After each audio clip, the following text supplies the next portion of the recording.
they're going to be forward because it's being engineered and consulted from here. So they're going to go. That house is going to be at South Florida standards.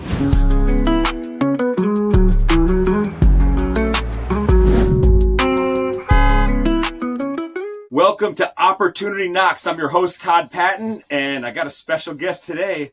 Today I got Aaron Kramer with me. Now, if you haven't heard of Aaron yet, you're gonna. Aaron owns Interior Integrations, and he's part of our team at One Home.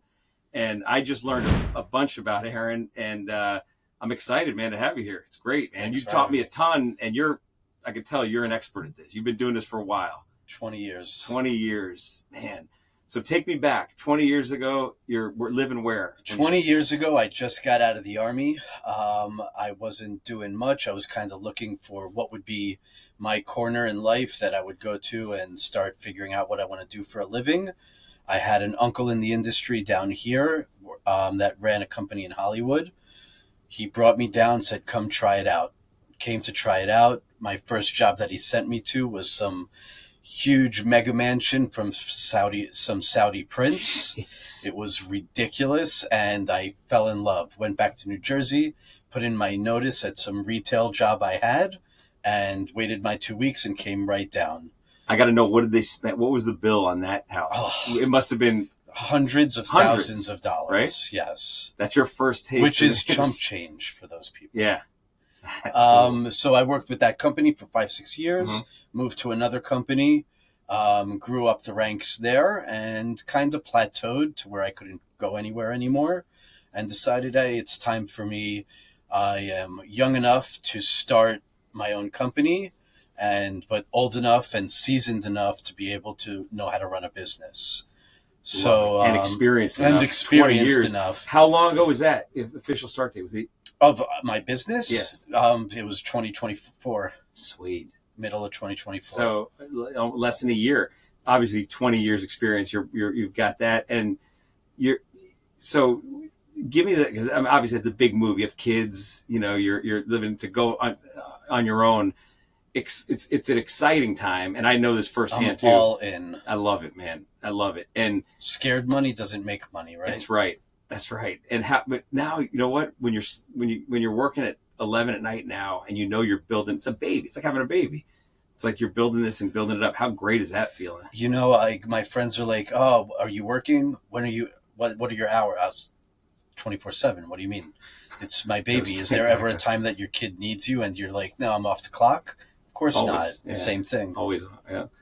Great. So what do you think? I'm going to use a quote from Dr. Stephen Covey. He says, begin with the end in mind. So if I look fast forward 5 years, 10 years, what are we doing? What kind of, are we in different markets? Are we expanding? Are we franchising? Are we keeping just South Florida? Franchising? No, maybe, but I haven't given that any thought. More markets? Absolutely. New York is a market I want to target. I'm already doing some work there. LA is a market that's going to be in need now. There's going to be a lot of construction in the next few years. So yeah, those are two markets that I'm targeting hard. And we already do some international stuff. Right now it's mostly consulting on the international side, but we will go anywhere. So speaking of international, is it Israel? It is not. Where is it? India. Europe? Oh, wow. How are they technology-wise compared to where we are here? I don't know yet. It's new. We'll see. But they're going to be forward because it's being engineered and consulted from here. So they're going to go. That house is going to be at South Florida standards, not India standards. Exactly. Interesting. I had an office in India for 8 years, so I would travel every year back and forth, and I'd spend 3 weeks in India. So I got very familiar with Delhi, and Gujarat was the state that I was at. And it's like you just said, the people, my business partners that were there, very wealthy family. So I stayed with them sometimes and stayed overnight, and you just look at the house and you're like, geez, this is, it's like coming to America, Yes, yeah.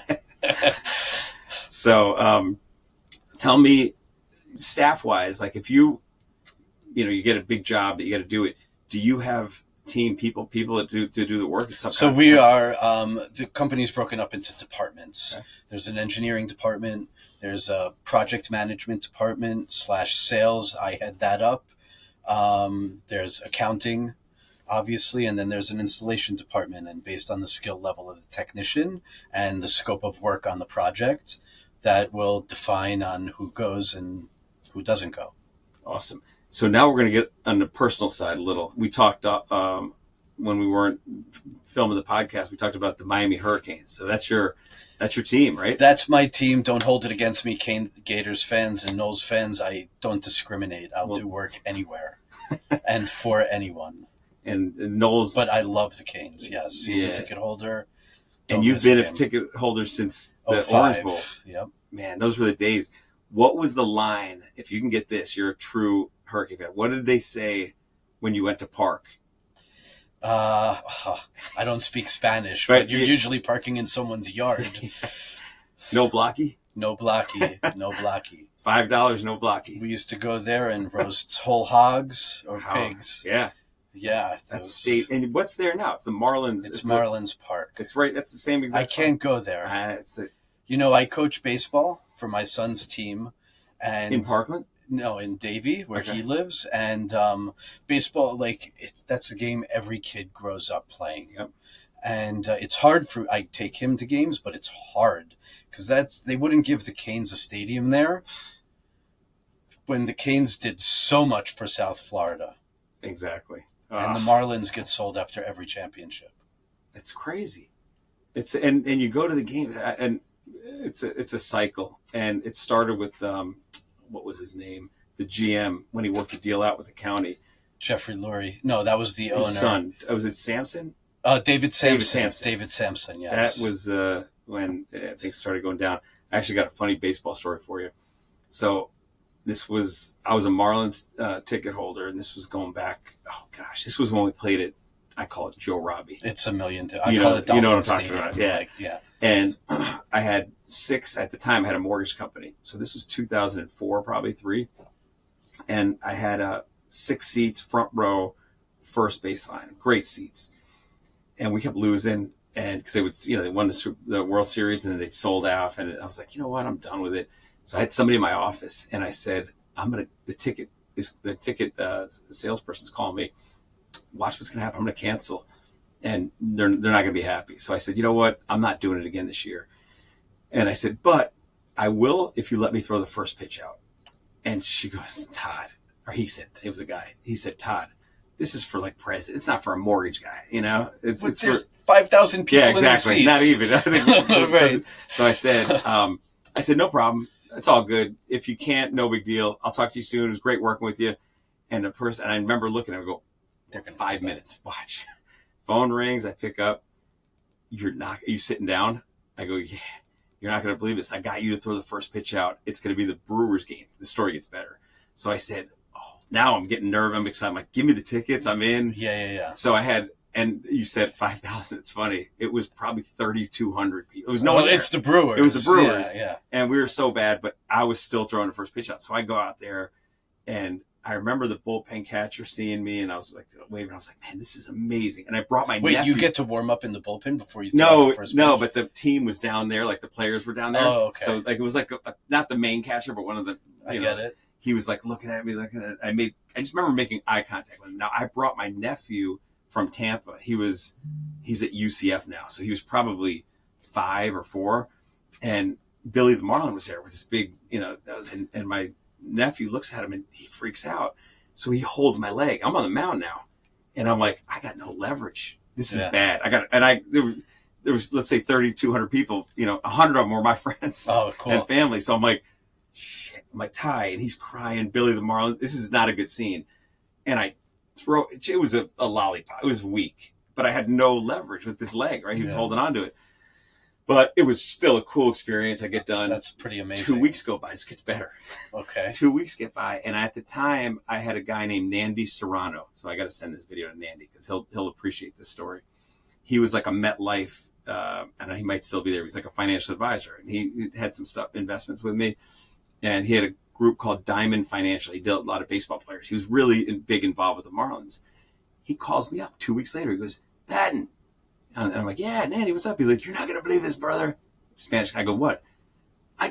we can't throw the first pitch out. They want to. I'm like, I go, Nandy. So Wait, for the Marlins? Marlins, but ready? Again, okay. Against the Braves. Okay, better game. Huge game. Right. This is like it's division game. Yeah, it's going to be 20,000 people there. Yeah. So I'm like, Nandy, I just threw the first pitch out 2 weeks ago. He goes, get out of here, brother. He goes, they're going to announce, representing MetLife. Sure. And sure enough, now I have no nephew. It was just me. All right. And I go out there and I walk out and I made eye contact with that bullpen coach. And he's looking at me going, how did you do that? 2 guys in 1 week, same guy in 2 weeks. So I this time I got leverage with the mound and I probably threw a 65-mile-an-hour heater down the middle. Just nice. I popped it, And I was like, man, and there's a crowd of people. I was like, and they ended up giving me a little CD. I got to find that and play it for this video. But anyway, that's my Marlin story. That is an awesome story. It's pretty cool. Twice and I don't think there's a lot of people that could say. I don't think there's even presidents can't say that. Exactly. But well, listen, I've enjoyed this, man. We've spent about an hour here. Obviously, this podcast we did a little bit before, a little Q&A stuff, and got to know you. And your shit, man. You're an expert. You're a good person. I could tell that. And I'm excited to build your business with you with One Home. And man, I'm looking forward to it. So it's great. Thanks. And it's exciting to be part of One Home. I mean, ever since I came to One Home, I've already had a few jobs from One Home, referrals, not only from Todd, but from other vendors inside the group. So everything, it's well worth the investment. Awesome, man. Thank you so much. Appreciate it, man. My pleasure. Awesome. You're the best.